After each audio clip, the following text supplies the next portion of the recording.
चोराचा, अरे मंगळसूत्र चोराचा, अरे मंगळसूत्र चोराचा।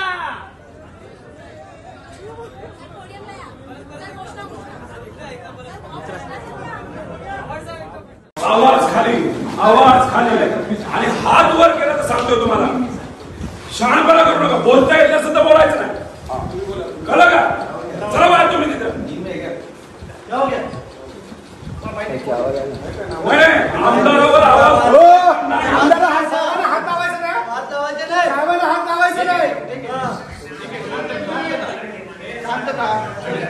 पोलिसांना सहकार्य केलं, पोलिसांनी नीट वागायचं, नीट वागलं पाहिजे, नीट बोललं पाहिजे ना। साहेबांना हात लावायचं नाही असं वाटतंय काय? आपण कसं बोलतो हे तर कळायला पाहिजे।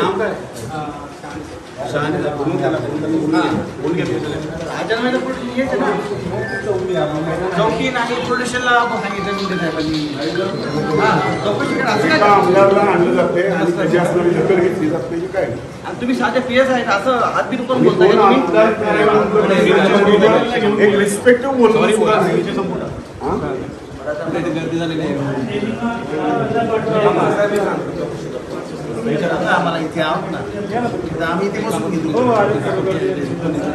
आझाद मैदान पोलीस चौकीमध्ये रोहित पवारांच्या विरोधात गुन्हा दाखल झाला। परवाचा जो व्हिडिओ व्हायरल झाला, पोलीस कर्मचाऱ्यांना त्यांनी जी इज्जत घातली हात खाली करून, त्याच्या विरोधात गुन्हा दाखल झालाय। आमदारांवरती कुणाचाच धाक राहिला नाही सगळ्याच पक्षाचा, असं वाटतं तुम्हाला?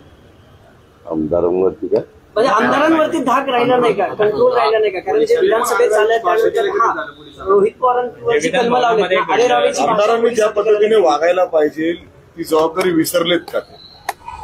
मी त्याच्याशी बोलून विचारतो की तू काही विसरलाय का, आणि तो विचारला असेल तर अरे बाबा मला ह्याच्यामधलं काही माहिती नाही, मी खोटं नाही सांगत। परवाची प्रेस झाली माझी मुख्यमंत्र्यांची आणि आमच्या दोन उपमुख्यमंत्र्यांची, ती झाल्यावर मी रातोरात तिथनं निघालो आणि डायरेक्ट मी बारामतीला गेलो। काल मी दिवसभर बारामतीला होतो।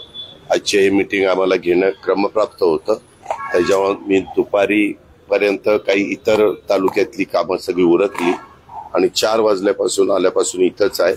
हे मला तो गुन्हा दाखल झालेला, म्हणजे मी अक्षरशः आज पहाटे 4ला उठून 5ला कामाला लागलो। त्याच्यावर मी काही टीव्ही बघितलेलं नाही, पण तुम्ही सांगताय ही गोष्ट नक्कीच खरी असेल असं गृहीत धरून त्याबद्दलची माहिती घेतो। पण सगळ्यांनीच, आम्ही कोणी लोकप्रतिनिधी असला, तो सत्ताधारी पक्षाचा असो किंवा विरोधी पक्षाचा असो, बाबासाहेब आंबेडकरांनी जे संविधान आपल्याला दिलेले, जी घटना दिलेली, जे कायदे केलेले, त्याचा जरी कोणी 5 लाख लोकांचं प्रतिनिधित्व करत असेल, 25, 26, 30 लाख लोकांचं प्रतिनिधित्व करत असेल किंवा राज्याचं प्रतिनिधित्व करत असेल, तर त्यांनी ह्या सगळ्या गोष्टीचं भान ठेवून, मी नेहमीच लोकांना सांगत असतो की सुसंस्कृत महाराष्ट्राची जी काही परंपरा, शिकवण ही आपल्याला स्वर्गीय यशवंतराव चव्हाण साहेबांनी सांगितलेली आहे, ती नुसती ऐकायची नाही तर ती कृतीमध्ये पण आणण्याचा प्रयत्न प्रत्येकाने केला पाहिजे। कधी कधी लोक चुकीचं वागतात आणि मग त्याच्यातनं ते जर लोकप्रतिनिधी असतील तर सगळ्याच लोकप्रतिनिधींना नावं ठेवली जातात किंवा बाबा बघा हे लोकप्रतिनिधी असेच आहेत, हे स्वतःला फार शहाणे समजायला लागलेले आहेत, त्यांना कायदा म्हणजे यांना काहीच वाटत नाही, अशा प्रकारच्या गोष्टी पत्रकार मित्र पण बोलू शकतात आणि सर्वसामान्य नागरिक पण बोलू शकतात। तो त्यांचा अधिकार आहे आणि त्याच्यामुळं हे माझ्यासहित कुणी करता कामा नये, भान ठेवून तारतम्य ठेवून वागलं पाहिजे। धन्यवाद।